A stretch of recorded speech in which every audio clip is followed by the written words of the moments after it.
It's Tommy Rocker here for a very special and unique episode of your Daily Afternoon Excess. So I want to thank you for tuning in today. It's a little bit different to usual. I don't have a guest in studio with me, so I'm flying solo today. But I don't have a problem with that because we've got some important stuff to talk about. And I think, if anything, this episode, it's not going to be as funny or as, lighthearted as maybe the other ones. But I do think that this is an important thing that needs to be talked about and addressed.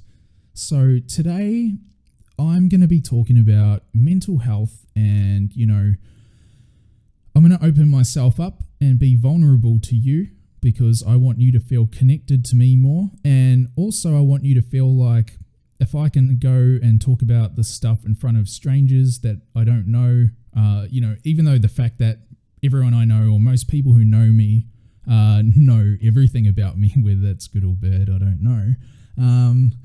But, the fact that I'm willing to talk about these things on an open platform, I hope just encourages, even if it encourages just one person to go and seek help if you're struggling. To me, that's a win, because mental health it's a fucker.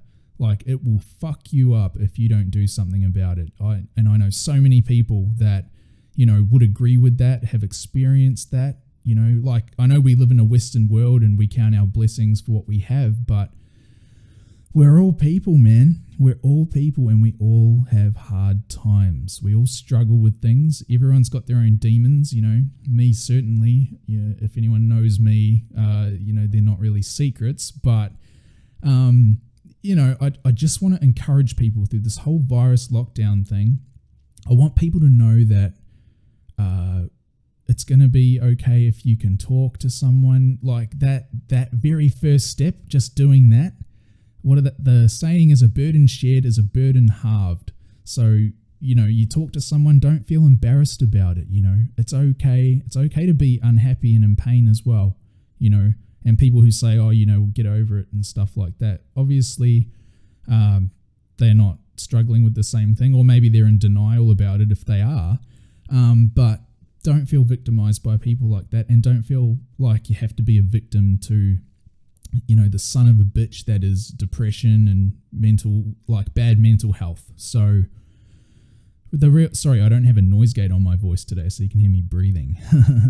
But yeah, the real point of this episode is to talk about that. I want to lift you up. I want to encourage you, and I want to, I know people are scared.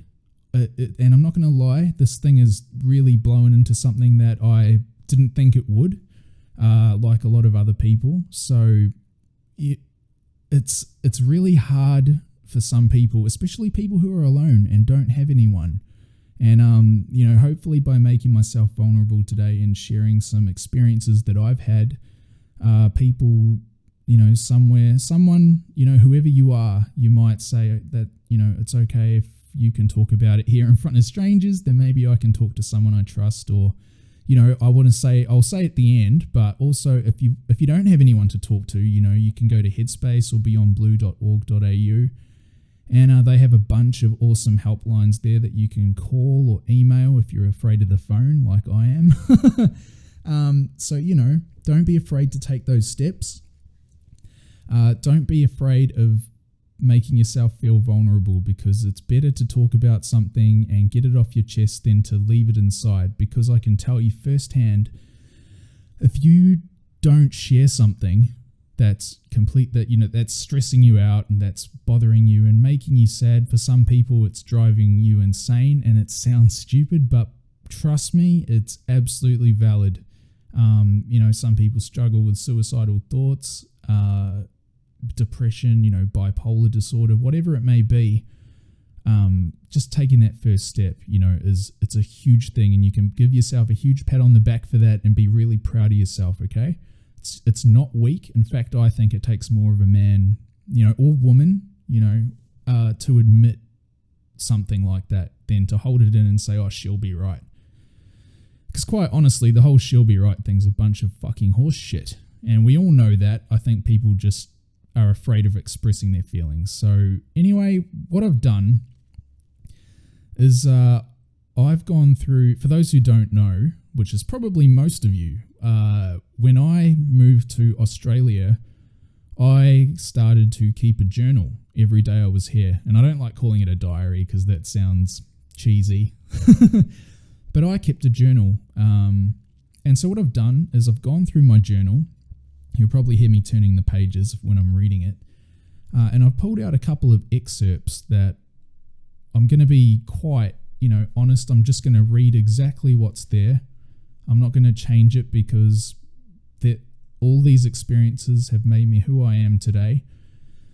And talking about these things, to deny them and pretend they never happened is to deny something that makes you human, So I've been pretty careful with what I've chosen out of the journals. There's some stuff in here. It's very, I think a lot of people will be able to relate to it. But what I'll do is I'll give you some background and I'll talk about each passage and context as well, and give you some background just to open myself up. I'm not trying to do it for an ego boost or anything like that. I just want people to know that I want people to feel encouraged if I can come on here and say this stuff to, I don't know who the fuck's listening. Maybe you'll take a first step and talk to someone else. And also, I don't believe that I should be able to sit here and say, hey, go talk to someone if you're sad, and then I don't say anything to anyone. So by putting myself out there, and it's a double-edged sword because I'm opening myself up, although everyone who knows me pretty much knows everything about me anyway. But that's a good thing because then no one can use anything against you because you've already owned it. But it's also a bad thing because everyone knows your weaknesses and stuff like that.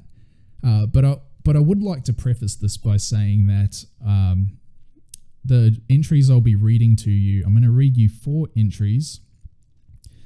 And they're from 7 years ago, so they're a while ago. But don't get me wrong, it's fluctuated since then. Everyone has hard times. We all have good days and bad days. But what I'm going to do is I'm going to read something, maybe give you a bit of, intro into what led into this point, and talk about it, and maybe someone will get it, or you'll understand the feeling that I'm trying to describe to you, because I put a lot of honesty into these entries. And you know what?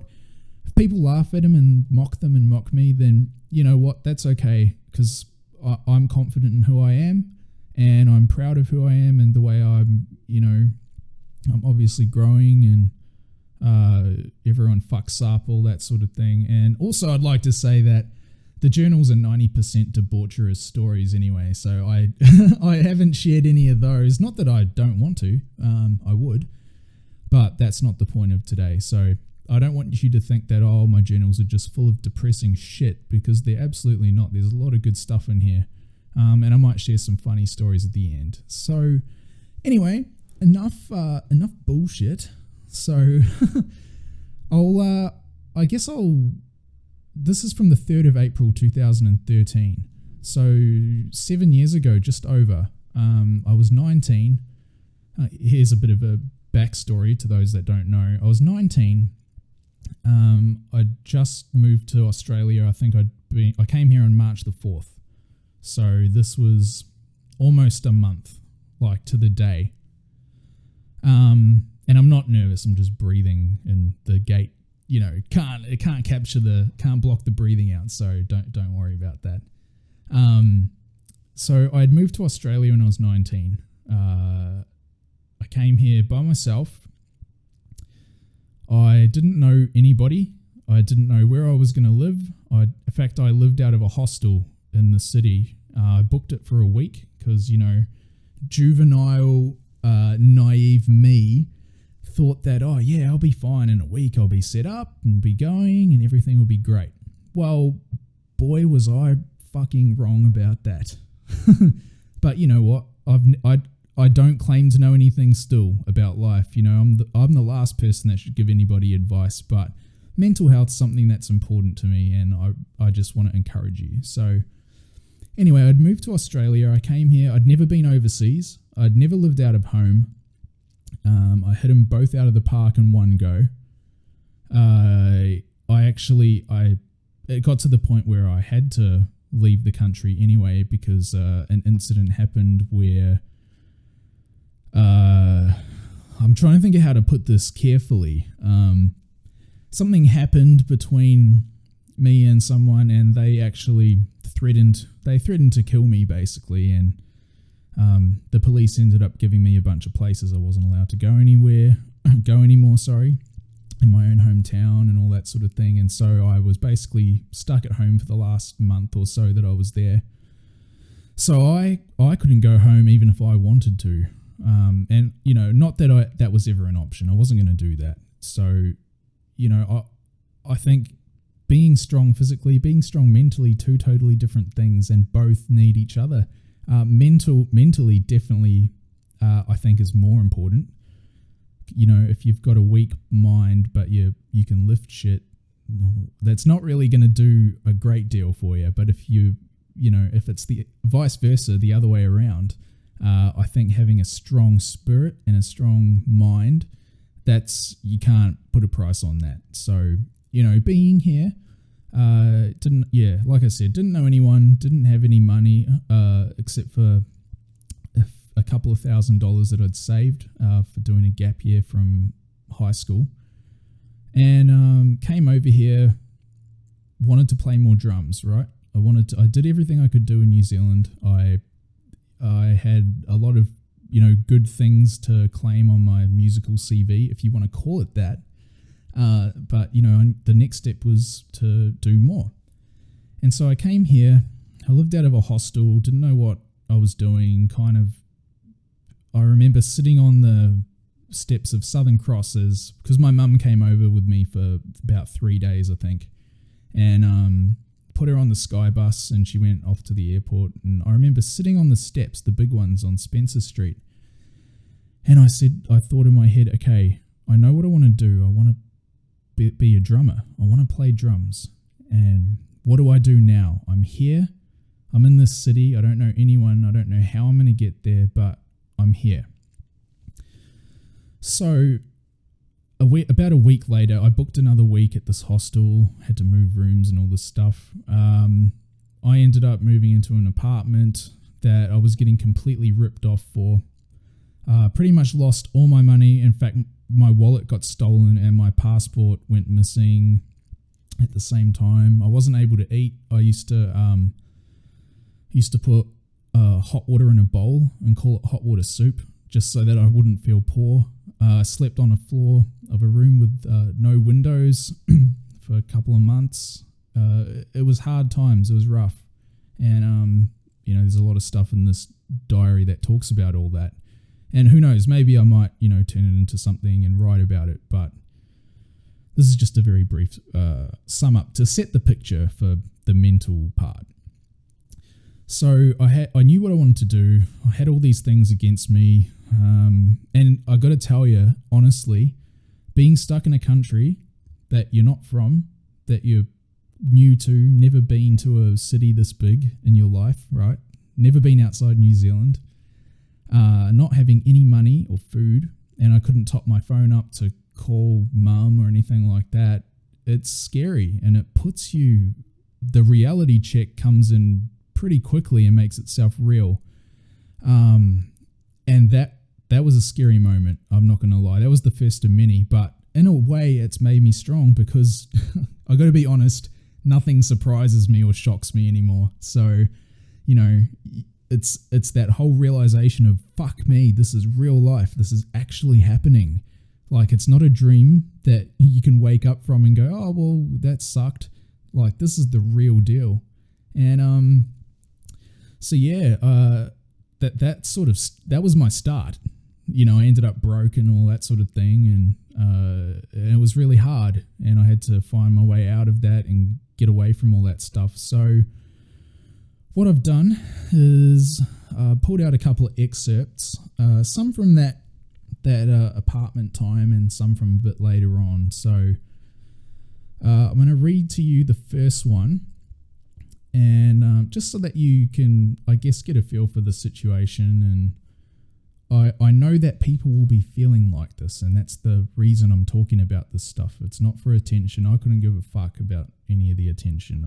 I just want to help people because I know how hard and painful it is to be alone and to not have anyone to talk to be in such a crowded place and not know anyone. And sometimes, you know, like they say, silence is deafening. And I really feel for people who are in that situation. You know, that situation still fluctuates. You know, sometimes it's like that and it's hard. But only thing I can do is be honest and tell you the truth. So here it is. All right, this is from the 3rd of April 2013 in Travancore at 10 p.m.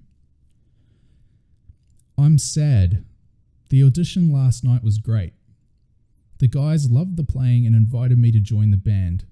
I was really happy about that. Plus I aced all these songs perfectly first go and kept to their backing track, which was something I wasn't prepared for, but I am now open to new things and have embraced this as a new branch.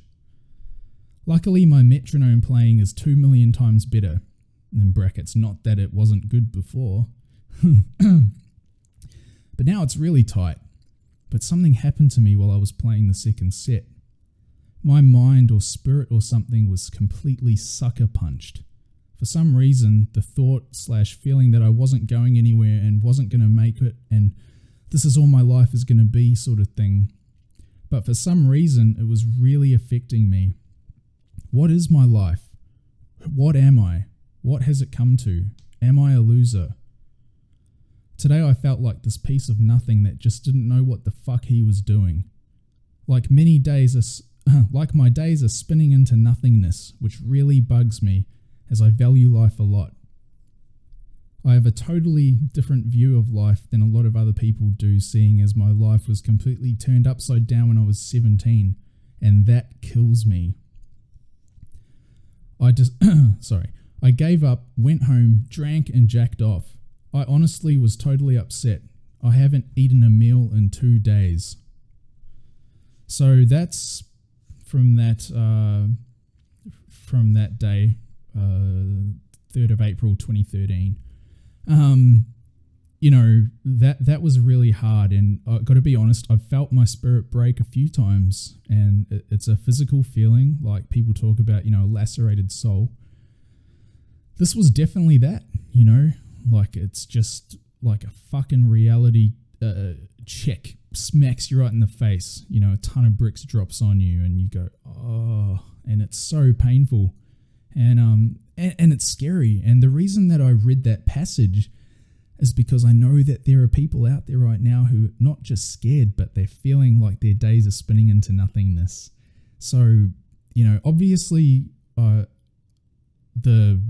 guess the disclaimer is I'm still alive and everything worked out, but I'm trying to explain to you that if you can persevere through these things, there is a what do they say? Every cloud has a silver lining, you know. And I don't want to be Mr. Positive, happy guy all the time, because there's a time to be like, fuck this, and I hate this, and I hate that. And you know what? If you deny all that shit, then you know you're denying your human emotions. But you have to hold on to hope. And I know hope is dangerous sometimes, but it's a good thing to have. It's better to have it than to just give in. So that was that entry. And the next one I'm going to read you is about a month later. It's from the 10th of May 2013. Give me 1 second to find it, because I'm doing this all live. So I'm not going to edit any of this. Here we go. 10th of May. It's probably a really bad song in here somewhere as well, or a poem or something. Okay. 10th of May 2013. This is still from the same apartment. This was still that time in my life was really hard, and that place reminds me of nothing but pain, really, and struggle. Oh, and by the way, also I've purposely left out a bunch of stuff that was the really dark stuff. I didn't put any of that in, not because I'm embarrassed, but because it's irrelevant to the story we're telling here. And I also think that I don't want to encourage people to do some of the other stuff that's in there. So I want to keep it kind of light, but also give the tone of what's happening. All right. So, today I felt lost, stressed out a bit about life, money, my own personal battles, both mentally, emotionally, physically, and spiritually. I woke up to some really weird Spanish talking this morning. I thought it was the blowjob chick at first, but it turned out to be my flatmate's cousin. I also just enjoyed the day and tried to have good vibes. Thank you, God, for letting me be alive to see this day, to have my life, to have the opportunity to to know the ones I know and to love those that I love. For that, I thank you. So that's trying to remain positive, trying to keep the spirit up, and self-motivation and stuff like that is really important. It's very easy to give in and go, oh, fuck it, but if you can just push through and you can say positive, reaffirming thoughts to yourself, that's a huge thing. Now, I'm not a psychologist, all right? I'm just telling you what I did for me. I'm not a doctor or any of that sort of thing. I'm just trying to, show you what I did. All right, next entry is the 13th of May, 2013. Okay, this one's a little bit longer, so I'm gonna try to filter this out. I'm gonna start here. All right. And there's some real honest raw emotion in here, and I apologize for the pauses and things like that, but I am, like I said before, I'm doing this all live. All right. I felt lost today. I feel trapped. People around me are pressuring me and they take it to the extreme. It feels like they're trying to change me and scare me by telling me I'm not doing stuff. I'm not doing stuff correctly and I'm going to ruin my life. It's gotten into my head and made me paranoid as fuck. I feel like I'm losing my mind. Everything is hitting home to me. So I had to talk to my mum, and then in brackets it says, fuck, I sound like a pussy mama's boy, but that's me. This is hard. The next part. I totally broke down and just cried my eyes out. She talked to me and encouraged me and understood and did what I wanted her to do. Just love me for being me, seeing it as it's such a fucking crime to be myself. Well, at least that's what others tell me. For having been in a really good place the last 2 days, the last 2 days felt like a prison, a scary, lonely prison. I feel the tears on my cheeks all the time, and I feel like a wound whose scab has been peeled off. So honest and open. I'm feeling so honest and open, it's great, but it's sad too. I wouldn't have it any other way. So that's just some real honest, raw emotion right there. Obviously, I tried to write exactly what was going on at the time. I never intended on sharing these with anyone. So, that it's just the truth. It's just exactly what was happening at the time. And you know what? I'm not embarrassed about that at all. And if people want to insult that, well, go fuck yourself. All right. And sometimes that's the attitude you got to have. Sometimes people do have to go fuck themselves. And there's nothing wrong with that too. All right. Okay, next one. 25th of May, 2013. Okay, this is where the mind really starts. You can see the poison coming through. All right. 12:15 p.m. Seriously, what the fuck is wrong with me? Maybe I'm totally crazy. I'm such a selfish prick. All I can seem to moan and bitch about is myself. It's the only thing that goes through my head anymore. How hopeless everything is. I'm terrified, scared shitless of everything. It's torturing me, and I can't seem to escape. A huge panic feeling is over me, and I'm like that guy who has been locked away in a padded prison cell with no hope of ever getting out. What the fuck am I doing? Why am I even alive? How come all this Why have I come all this way just to rot in some fucked up rut and have everything poison my mind? There's no antidote. God help me, because I'm seriously in trouble. So that's the first part of it. And then there's an anger part of it. So I don't actually know what happened between 12:15 and 2 p.m, but something clearly happened. All right, this is sort of angry, but people will be feeling all sorts of conflicted, feelings and emotions. I'm sick of fucking assholes underestimating me all the time. Fuck you all. I'll show you. I'm just going to keep doing my own thing and not saying anything. I'll prove to them all that I'm the real deal, the real shit. God damn it, I'm depressed. I'm really fucked up. And then there's a little poem song thing. So I guess it's just me talking to the diary. Diary, you are the only one I can confide in. Be who I am, say what I say. You're my only friend, the only one I can cry to. You don't argue or tell me otherwise.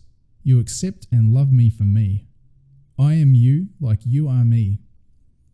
Through good and bad we stick together, broken inside to put the pieces together again.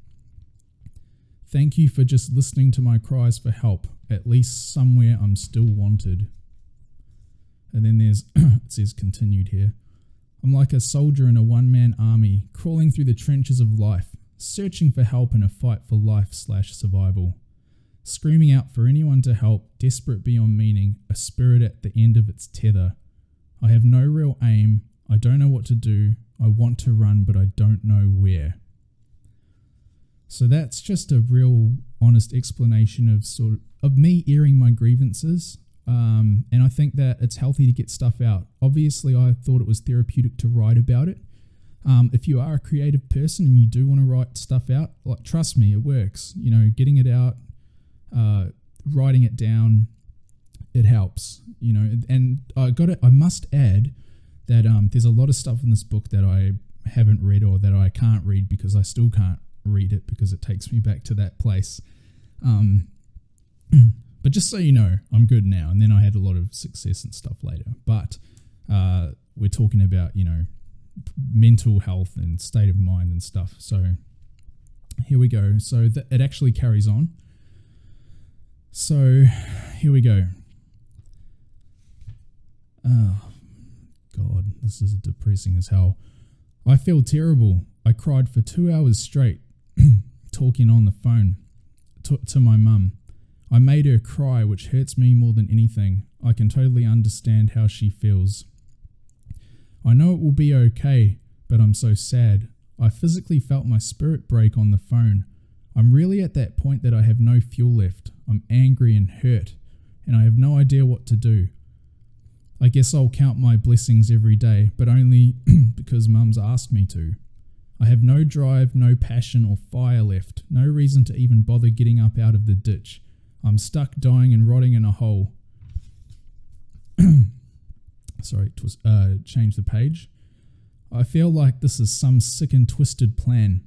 I'm going to do it because my mum's asked me to. If it were up to me, I'd be lying in a fucking ditch with a needle in my arm somewhere. I know how real death is, and right now it feels like a friend. Please just let me die. I could never do that to anybody, though, especially as I know what it feels like firsthand. I don't and couldn't do that to anyone. Someone help me. I'm desperate. So that's all I'm going to read from the journals. Obviously, things worked out okay. But my point is that being alone and struggling and finding things like unbearably painful, it is possible to get out of it. There is an end to it, and it doesn't have to be that way. And especially if you're someone, I don't mean to take it to this depth, but if you're someone who's, thinking about ending it, I know people who have done that, and I just want to say that that's a permanent solution to a temporary problem, and it's never a good option. Please just, even if if you're just sad at home, if you feel like how I was feeling in those excerpts, talk to someone. talk, but also getting it out. Sometimes just shouting, standing there, shout out whatever you want. Even that helps, and it's okay to feel that way. Don't feel like you're not allowed to, or that you're unentitled to feel that way, or that you're feeling sorry for yourself. It's okay. Everyone has good moments. Everyone has bad moments. So I just wanted to share those with you so that I could, firstly, so that I'm not being a hypocrite, telling you to go talk to someone and all that when I don't, do that, because I don't like hypocrisy. So I opened myself up there, shared some things from my past. Obviously, I got through them, and that's what I'm trying to say as well, is that there's definitely an exit to it, there's definitely a way out. And obviously I went on to have a lot of cool other things in there happen, which is what 90% of the books are. They're awesome stories and great things. Maybe one day I'll share some stories from there. So but the effects of mental health are real. They'll poison you and you'll rot from the inside out if you don't talk about it. And that's something that is important to me to get across to you, to get you to take that first step. I know I've said that so many times, but it really is an important thing.